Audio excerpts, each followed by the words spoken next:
Hai,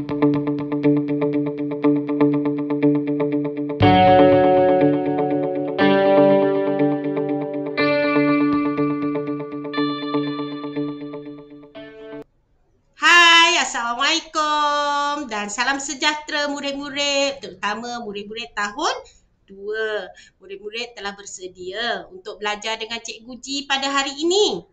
Baiklah, jika telah bersedia, Cikgu Ji mahu murid-murid sediakan buku teks Bahasa Melayu tahun 2 jilid 1 dan juga buku aktiviti Bahasa Melayu jilid 1. Baiklah, kita belajar hari ini ialah modul PBD Bahasa Melayu tahun 2 berdasarkan buku teks. Tema 3, kebersihan dan kesihatan. Unit 7, kebersihan bermula dari rumah. Tajuknya ialah basuh sebelum makan. SK 3.2.2 Roman 1 dan Roman 2. Baiklah, seterusnya. Sudah bersedia murid-murid? Murid-murid buka buku teks murid-murid pada muka surat 52. Muka surat 46. Murid-murid buka buku teks Bahasa Melayu tahun 2 pada muka surat 46.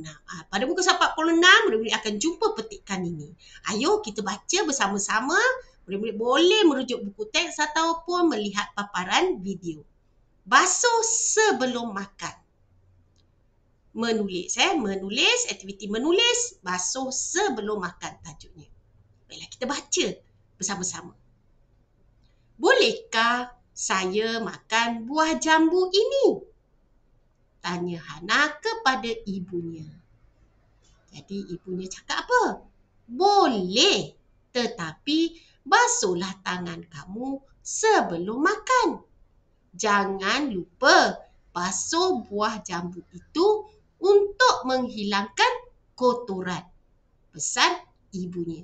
Murid-murid, kalau kita nak makan buah-buahan yang baru dibeli atau kita ambil dari halaman rumah kita, kita hendaklah basuh dahulu buah-buahan tersebut sebelum makan. Seperti yang dipesan oleh Ibu Hana.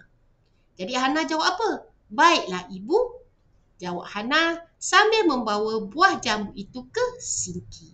Baiklah, kalau kita lihat gambar menunjukkan Hana sedang membasuh buah jambu di sinki itu sambil berbual dengan ibunya.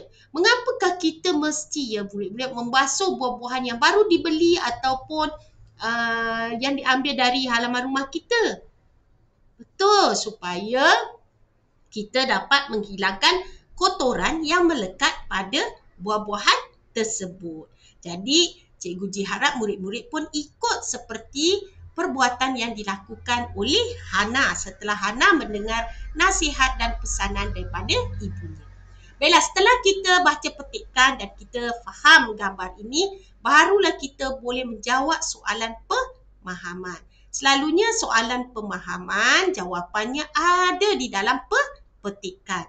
Manakala soalan yang terakhir biasanya memerlukan kemahiran berfikir aras tinggi murid-murid untuk menjawab.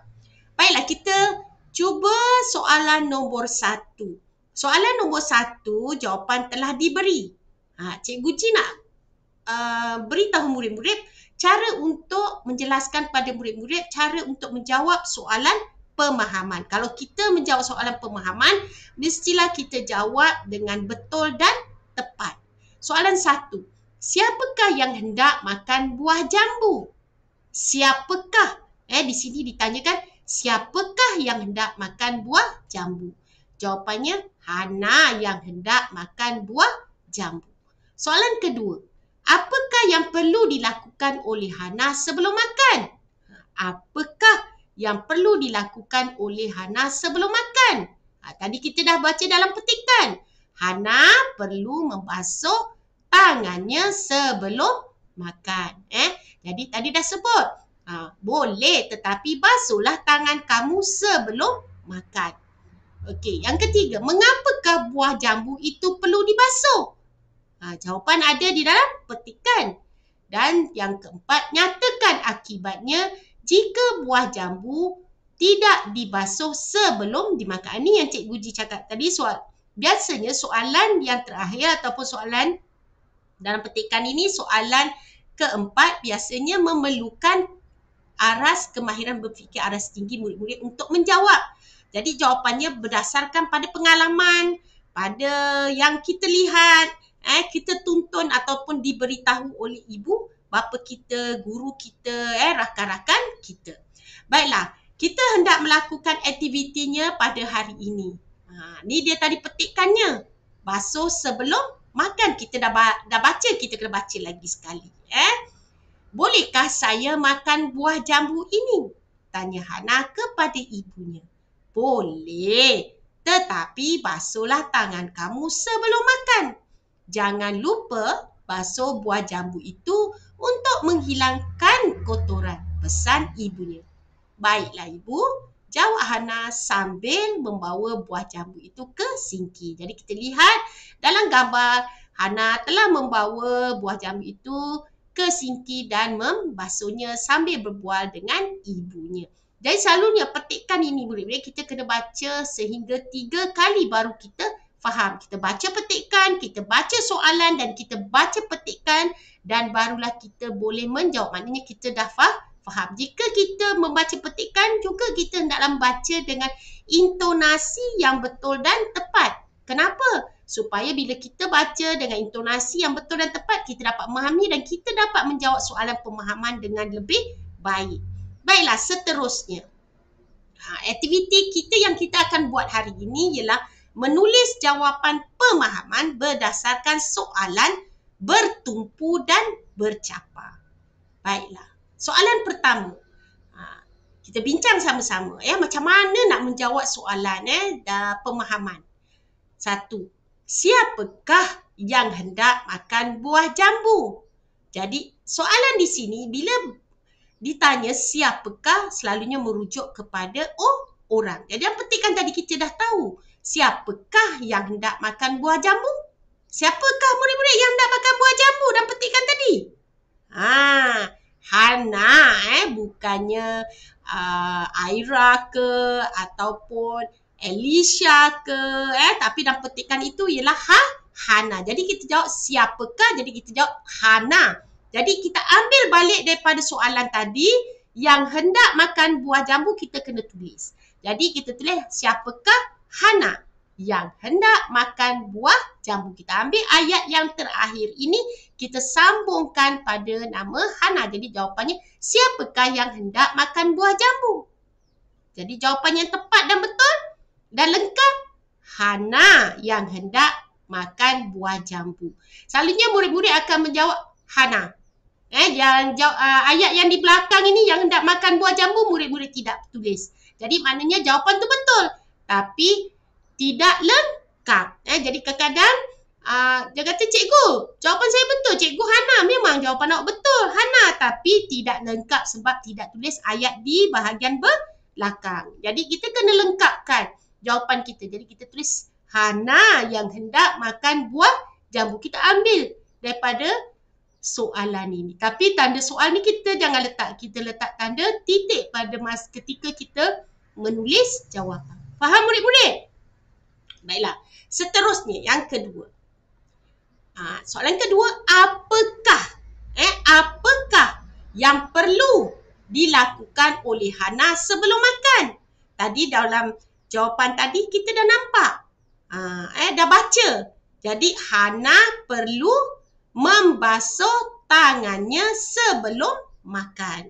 Tadi kita dah baca dari petikan bahawa ibunya pesan supaya membasuh tangan sebelum makan. Jadi kita jawab, Hana perlu membasuh tangannya sebelum makan. Jadi soalan ini dah terjawab belum?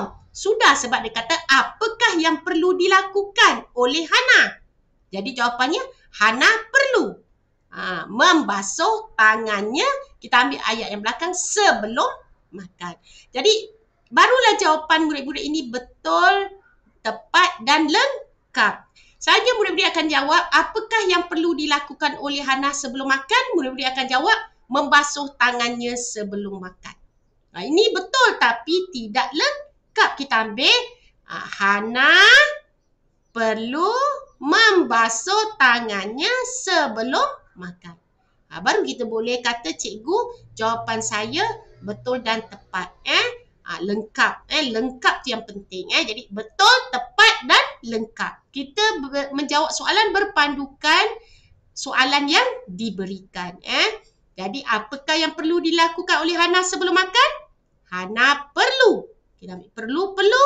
Hana perlu membasuh tangannya sebelum makan. Faham murid-murid? Baiklah, yang ketiga. Mengapakah? Mengapakah buah jambu itu perlu dibasuh? Dari petikan tadi kita dah baca. Mengapakah buah jambu itu perlu dibaca? Ada dua jawapan Cikgu Ji sediakan. Cikgu Ji tak akan berikan jawapan. Cikgu Ji nak murid-murid jawab sendiri. Pilih jawapan yang lengkap, betul dan tepat. Selalunya murid-murid akan macam inilah yang biasa murid-murid akan buat. Buah jambu itu perlu dibasuh kerana dapat menghilangkan kotoran.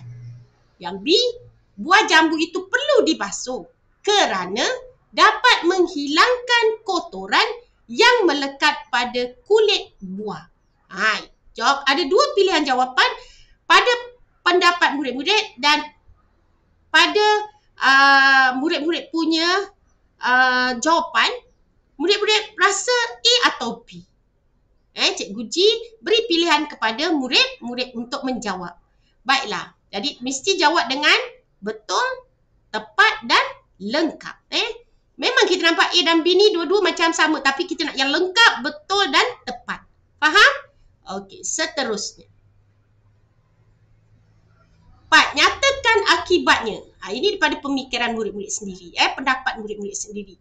Kemahiran berfikir aras tinggi. Nyatakan akibatnya jika buah jambu tidak dibasuh sebelum makan. Baiklah, ni ada kesalahan di sini. Buah jambu patutnya jarak. Ada kesalahan, Cikgu Ji minta maaf. Buah jambu tidak dibasuh sebelum makan. Nyatakan akibatnya.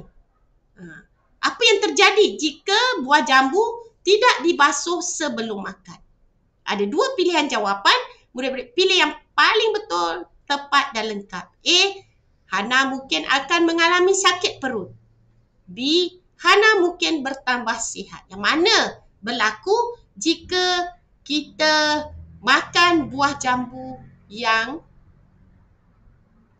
belum dibasuh. Nyatakan akibatnya jika buah jambu tidak dibasuh sebelum makan. Okey, seterusnya. Seterusnya ada aktiviti yang perlu murid-murid buat. Tema 3, unit 7. Buku latihan aktiviti, murid-murid rujuk muka surat 53.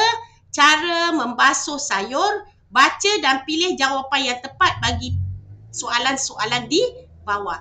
Cikgu Ji ada sediakan Google Forms. Murid-murid cara macam mana dapatkan Google Forms itu, murid-murid lihat di bahagian description. Ada Google Form dan murid-murid klik dan murid-murid jawab.